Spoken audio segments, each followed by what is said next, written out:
Suatu ketika dia butuh pekerjaan tapi tidak ada skill dia yang menonjol.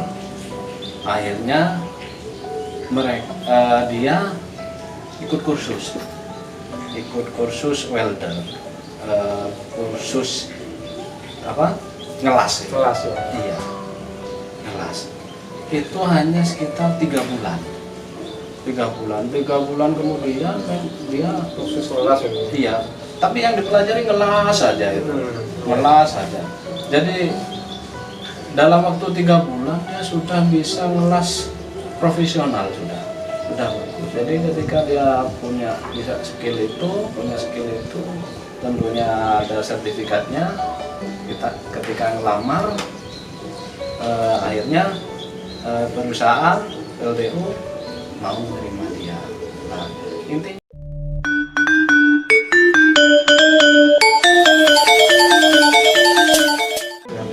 Assalamualaikum warahmatullahi wabarakatuh. Jumpa kembali bersama channel kami di Roda Kehidupan. Di sini ada Bapak Rohim sebagai mentor, dan tema kali ini tentang kurikulum Merdeka Belajar. Terus yang saya tanyakan nih Pak Rohim, apakah kurikulum Merdeka Belajar ini sudah selaras dengan impian Bapak Rohim? Untuk kurikulum Merdeka ini Ya. dengan kurikulum yang menjadi impian saya itu ada kemiripan. Namun untuk kurikulum Merdeka ini saya jelaskan posisi saya adalah pelaksana di sini. Jadi yang menentukan kebijakan itu bukan menginginkan saya sebagai pelaksana itu untuk menjalankan kurikulum Merdeka yang sudah beliau-beliaunya programkan. Jadi ini tanpa mengurangi kesiapan saya untuk menjalankan atau melaksanakan kurikulum Merdeka yang sudah diprogramkan oleh pemerintah. Jadi untuk kurikulum tadi pertanyaannya, kurikulum Merdeka itu dengan kurikulum impian saya. Iya, apakah sudah sinkron? Ya. Jadi itu kurikulum Merdeka dengan kurikulum yang saya impikan itu sudah ada sedikit sinkron. Karena begini Pak Taufik, kurikulum yang saya impikan itu begini. Saya ingin siswa saya itu menjadi orang yang ahli di bidangnya dengan waktu yang sudah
dirinya untuk yang disukai tersebut. Jadi siswa itu memilih sesuai keinginan dan bakatnya, jadi itu yang dikembangkan. Sementara pelajaran lain itu berjalan normal seperti biasa.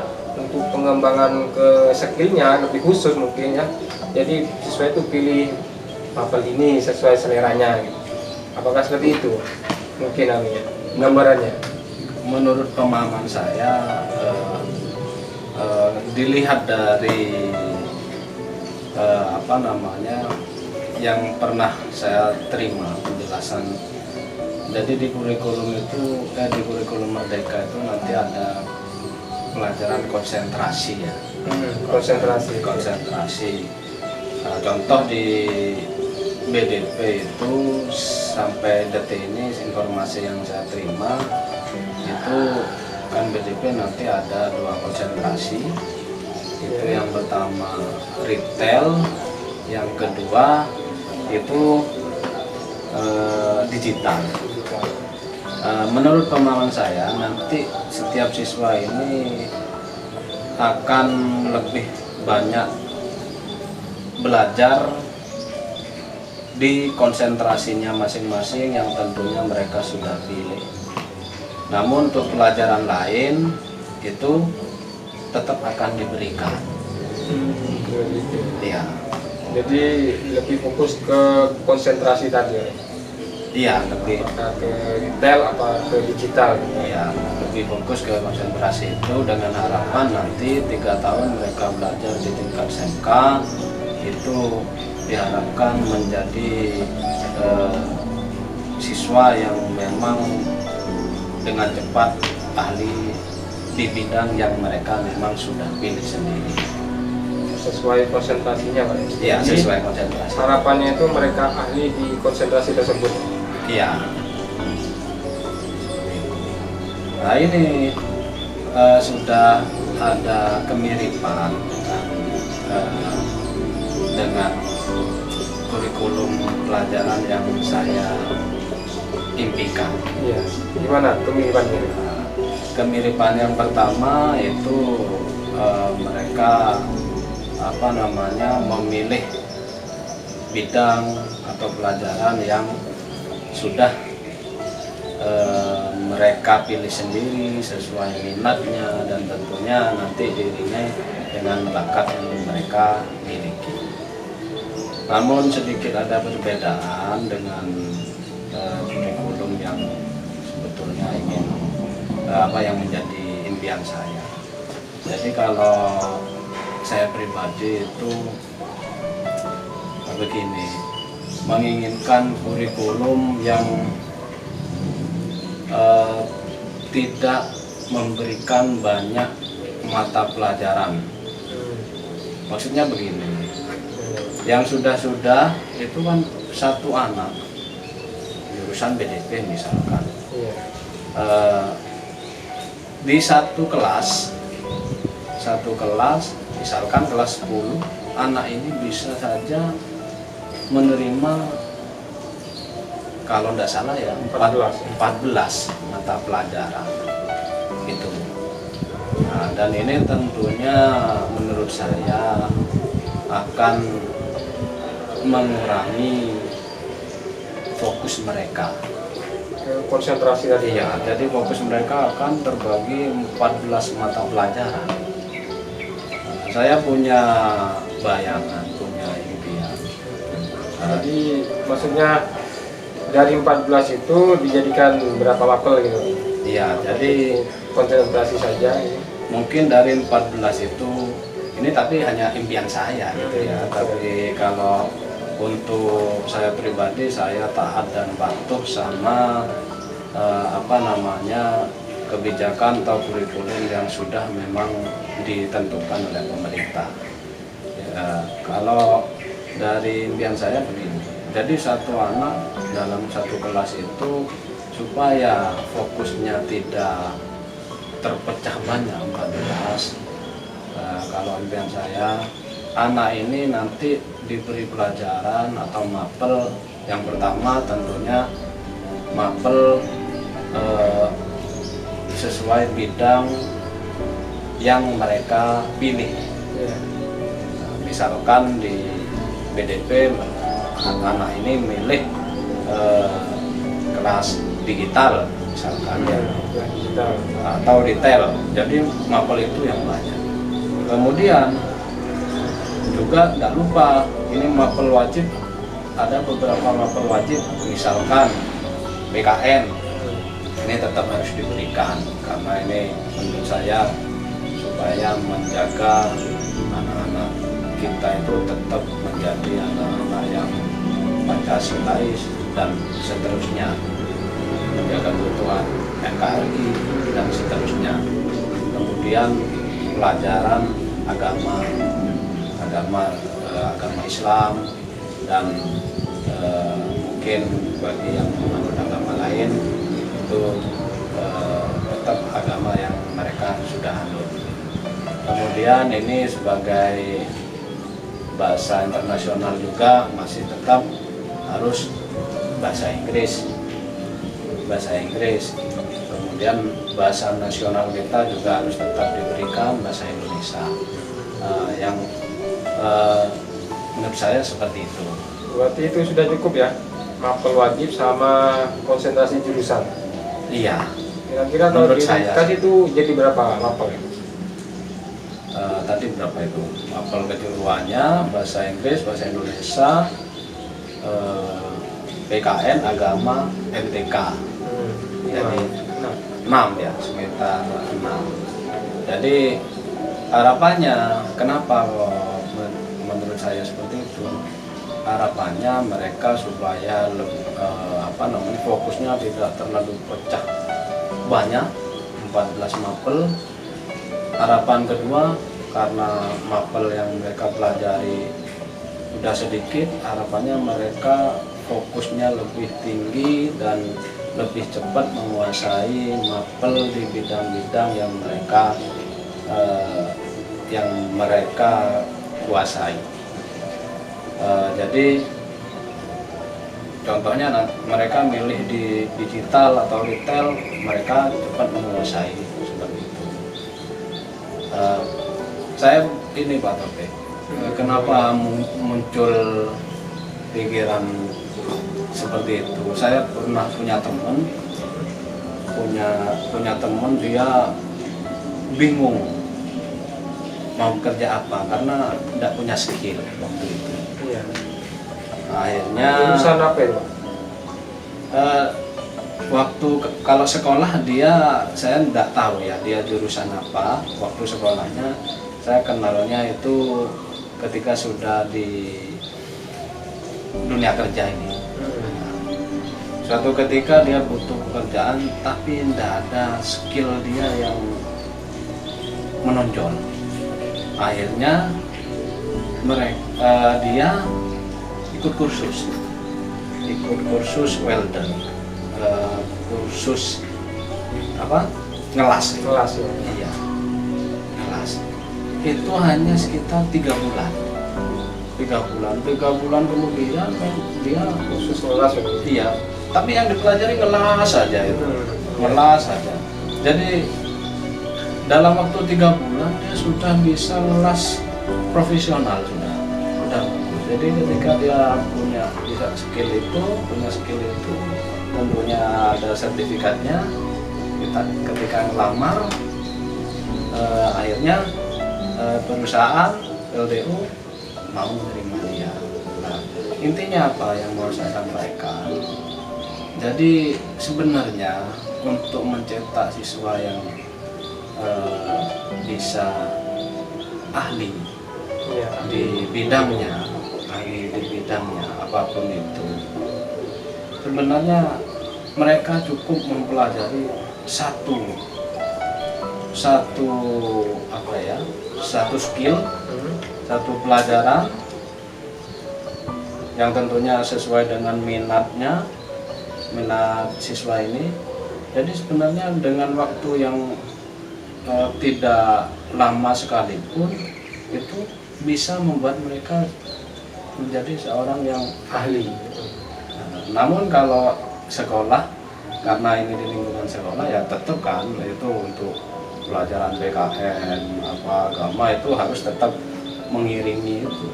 Ya, karena selain kita itu sebagai guru, selain ingin mencetak siswa yang pintar, ahli di bidangnya, kan juga ingin mencetak siswa yang berakhlak, yang Pancasilais, menjaga NKRI, kan seperti itu. Kira-kira begitu. Jadi jadi satu kesatuan. Iya, iya.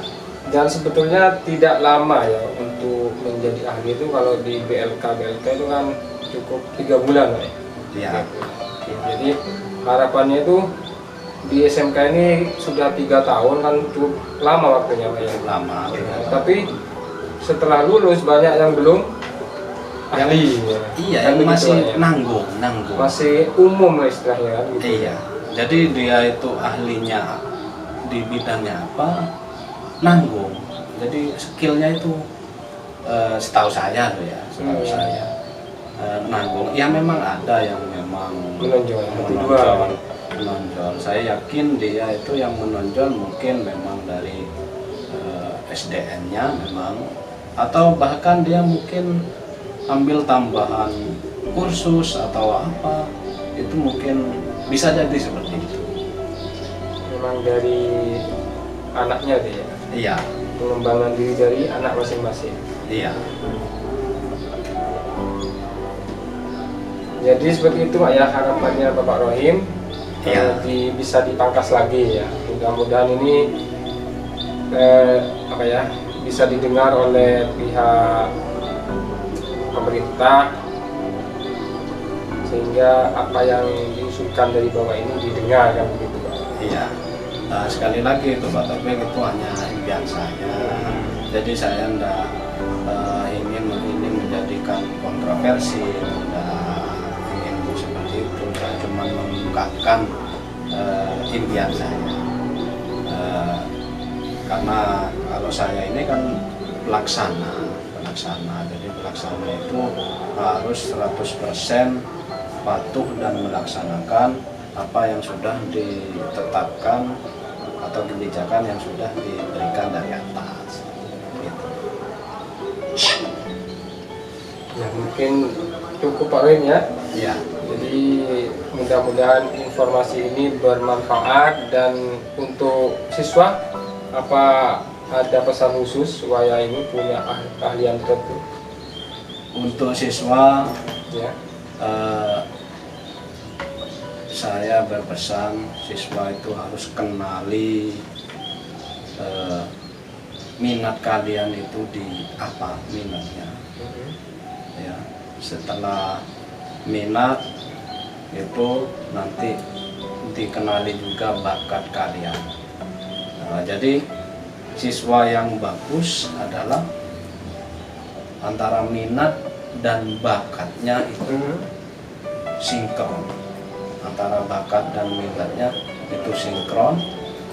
Otomatis ketika kalian berminat ke bidang tertentu, maka kalian akan senang mempelajari bidang itu, dan tentunya kalian akan menjadi orang yang ahli dalam waktu yang singkat.